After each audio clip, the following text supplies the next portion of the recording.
Meu amigo vascaíno, uma boa noite, um casaca no seu coração, que Deus possa abençoar as nossas vidas. E o Vasco já começa a fazer aí o planejamento para 2025, independentemente de onde for parar no Campeonato Brasileiro e na Copa do Brasil. O Vasco já estuda a possibilidade aí de renovações de contrato, assim como o Vasco já prepara uma barca muito grande para o final do ano e alguns jogadores que estão em empréstimo, que estão fazendo muito sucesso, podem retornar ao gigante da colina. Isso mesmo, a gente vai falar muito sobre isso neste vídeo, perfeito? Eu peço a você que não é inscrito aqui no nosso canal, para você poder se inscrever. Deixe o seu like ou o seu dislike e ativem o sininho. Bem, meus amigos, o seguinte: futebol do Vasco aí ganhou 3 dias aí de férias, aí de folga, mas a gente tem atualizações para poder passar para vocês. Hoje a gente tomou conhecimento que o Vasco da Gama já está fazendo planejamento para 2025. Como assim, Laureano? O Vasco já está ajeitando a casa para quando chegar ali a abertura de janela, a gente já ter uma projeção de quem fica, de quem sai e de quem vai renovar os contratos. E por falar em renovação de contrato, hoje a gente teve conhecimento que o goleiro vascaíno, o nosso bravo Léo Jardim, que na minha opinião é o melhor goleiro do Brasil, já assinou, já procurou a diretoria do Vasco para simplesmente renovar por mais 4 anos. Isso mesmo, o Léo Jardim, que é um goleiro que vira e mexe, recebe propostas aí para deixar o Vasco da Gama. Claro que o Vasco tem interesse de renovar com o Léo Jardim para fazer um contrato longo. Isto porque para colocar uma multa rescisória lá em cima. Léo Jardim aí, que é um goleiro que simplesmente chegou aqui por 2 milhões de dólares e já está valendo 6 milhões de euros, segundo o Transfermarkt. Outra renovação de contrato que é prioridade, está ali por ser assinada, é com o nosso pirata, é com o nosso Vegete. Isso mesmo, o nosso pirata, o nosso Vegete, também com a situação muito bem encaminhada com o gigante da colina.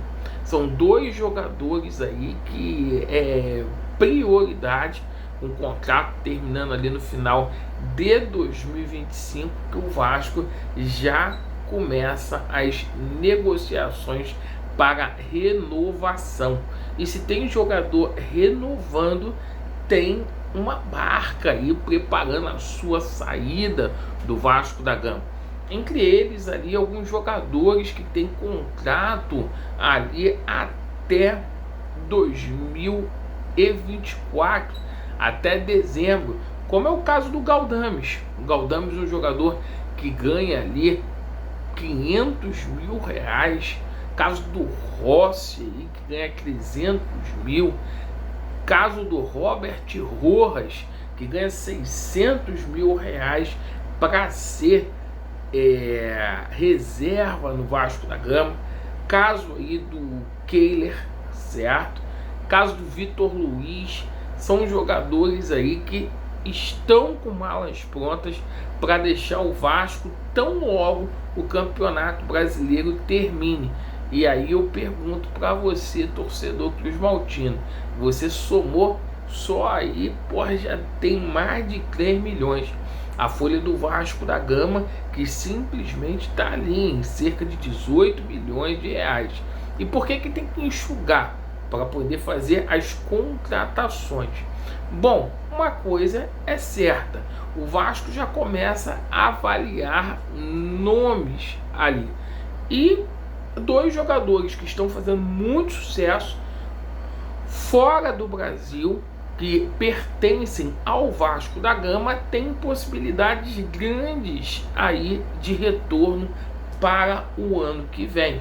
A gente está com um problema muito grande ali na zaga e a gente sabe que o Palácio está com um contrato aí de empréstimo terminando com o Olímpia do Paraguai, o Capasso ali, que por diversas rodadas tem sido eleito o melhor zagueiro do futebol paraguai, jogando muito ali com a camisa do Olímpia, fazendo gols ali, reeditando aquele futebol dele lá na Argentina, com o que fez que o Vasco o contratasse, certo? Então o Capasso aí pode retornar ao Vasco da Gama.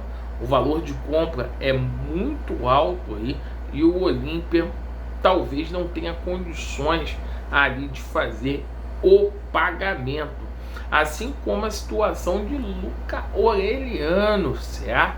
Orelhano, que está jogando lá no futebol dos Estados Unidos da América, um dos destaques aí da Major League Soccer. Há uma possibilidade dele, Orelhano, retornar aqui para o Vasco da Gama.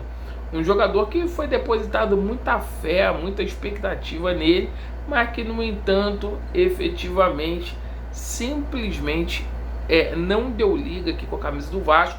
Jogador que não conseguiu se adaptar e não conseguiu ali fisicamente render. Então é bom a gente saber que o Vasco já está preparando aí essa situação, aí já está se planejando para 2025, porque isso faz com que a gente saia aí na frente. Até porque uma coisa é certa, o Vasco vai participar de uma competição sul-americana aí no próximo ano, certo? Nos resta saber se será a Libertadores ou a Copa Sul-Americana. Vasco na Copa Sul-Americana, inclusive, tem 77% de chance de chegar lá, perfeito? Faltam aí 8 pontinhos para o Gigante da Colina voltar a disputar uma competição internacional, perfeito? Agradeço aí pela sua atenção. Vasco neles e a verdade prevalecerá. Valeu!